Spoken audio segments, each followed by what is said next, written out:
Jack Susianta's drowning last summer drew this headline in the Mirror: "Police refuse to rescue drowning boy." This week, a picture's emerged at St Pancras Coroner's Court, which shows that not everything is what it seems. Jack, a promising student with no history of mental illness, had taken ecstasy at a weekend pop festival. On arriving home, he became delusional and paranoid. Police were called, Jack was restrained, sectioned and treated at a local hospital, which then allowed him home with no warning of a possible relapse. But that's what happened. He kicked his way out of a window and ran off.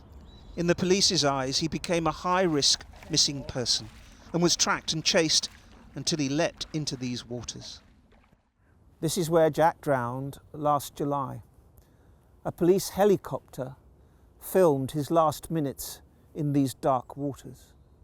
That video is too sensitive to broadcast, but the images show the teenager treading water, no sign of panic, then going down twice before coming back up.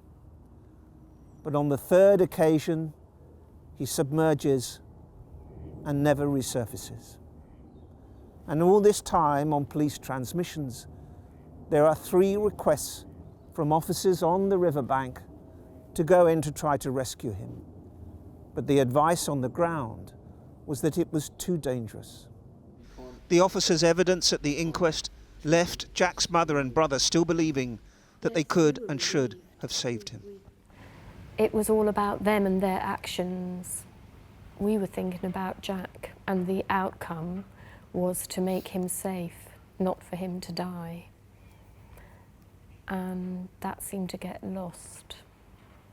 Do you think they did enough? Do you think they justified what they did on that day? We don't believe so, no. PC Richard Wilson was the officer who did wade in once Jack had gone down for the last time. After 6 minutes, he said he was tiring as reeds had wrapped around his legs, pulling him down. He told the inquest, "It was the hardest decision I have ever made in my life, to stop searching." Do you think if he had been a 6-year-old child, or an elderly woman with dementia, or one of their own, those officers would have gone in quicker? Yes. Straight away, possibly. And some of them in their statements said that. I mean, they said that because of emotionally for them, but that's the whole point. He wasn't their son. It felt like that. They didn't talk about, all they talked about was their organisation and how they operate. This is every parent's nightmare, isn't it? Yes. Yeah. We put him in their hands to trust them, and their aim of the incident was to make him safe. As events unfolded by the River Canal, Jack's family, who lived nearby, were kept away from the scene.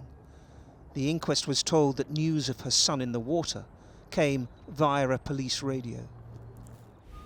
You felt very strongly that in a way you were kept separate. Yes, especially for my husband, for a father. To be taken, to have the chance to try and save your own son taken away from you. It was very hard for him now to come to terms with. This is a case where the issues of mental health have landed on the police doorstep yet again. Every officer who was here that day was asked at the inquest whether they would do anything differently now. Every one of them replied, no, they would do exactly the same again.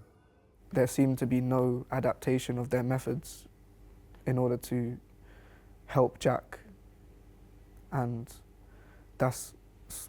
we believe that was one of the biggest issues surrounding Jack's death. Neither the inquest jury nor the coroner made any criticism of the police's actions, and the Met said in a statement tonight they remain very upset they were unable to save Jack's life and will have to live with that feeling.